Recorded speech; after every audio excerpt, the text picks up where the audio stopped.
Yang dihadiri ribuan warga di depan kantor Bupati Pati pada Rabu 13 Agustus diwarnai kericuhan dan tembakan gas air mata. Bersamaan dengan itu, 8 fraksi di DPRD Pati sepakat menggelar hak angket terkait kenaikan pajak bumi dan juga bangunan pedesaan dan perkantoran yang berujung tuntutan agar Sudewo mundur. Lalu seperti apa mekanismenya? Kita simak berikut ini.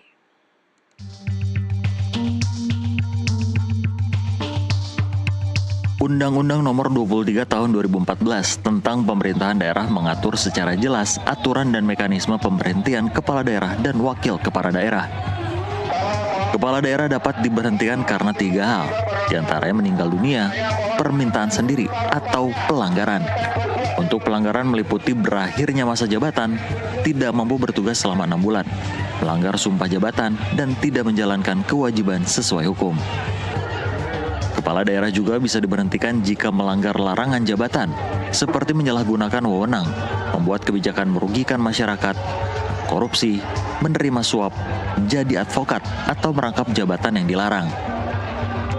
Pemberhentian juga bisa dilakukan karena perbuatan tercela seperti judi, mabuk, narkoba, atau zina. Selain itu, rangkap jabatan terlarang, penggunaan dokumen palsu saat pencalonan, dan sanksi resmi juga menjadi alasan pemberhentian. Proses pemberhentian bupati dimulai dari usulan DPRD melalui rapat paripurna. Selanjutnya Mahkamah Agung memeriksa dan memutus dalam 30 hari. Jika terbukti, Menteri Dalam Negeri wajib memberhentikan bupati dalam waktu 30 hari sejak putusan diterima. Jika DPRD tidak bertindak, gubernur bisa usulkan pemberhentian ke menteri. Bila gubernur juga diam, menteri langsung memberhentikan. Jika DPRD tak gelar paripurna, pemerintah pusat turun tangan, lakukan pemeriksaan dan ajukan ke Mahkamah Agung. Jika terbukti, kepala daerah diberhentikan langsung oleh pusat. Diketahui pada Rabu 13 Agustus 2025, warga yang tergabung dalam masyarakat Pati Bersatu menggelar aksi demo. Aksi ini ditujukan kepada Bupati Pati Sudewo sebagai bentuk penolakan terhadap kebijakan yang dinilai memberatkan masyarakat. Demo dipicu oleh rencana kenaikan pajak bumi dan bangunan sebesar 250% di tahun 2025. Bupati berdalih kebijakan ini untuk meningkatkan pendapatan daerah. Namun warga membandingkan Pati hanya mengumpulkan 29 miliar rupiah jauh di bawah Jepara, Rembang, dan Kudus. Tim jurnalis NTV melaporkan. Sementara itu Bupati Pati Sudewo menanggapi aksi demo massa di depan pendopo Kabupaten Pati yang menuntut pengunduran dirinya. Sudewo menegaskan bahwa akan tetap menjalankan tugas sesuai mandat konstitusional yang diberikan oleh rakyat.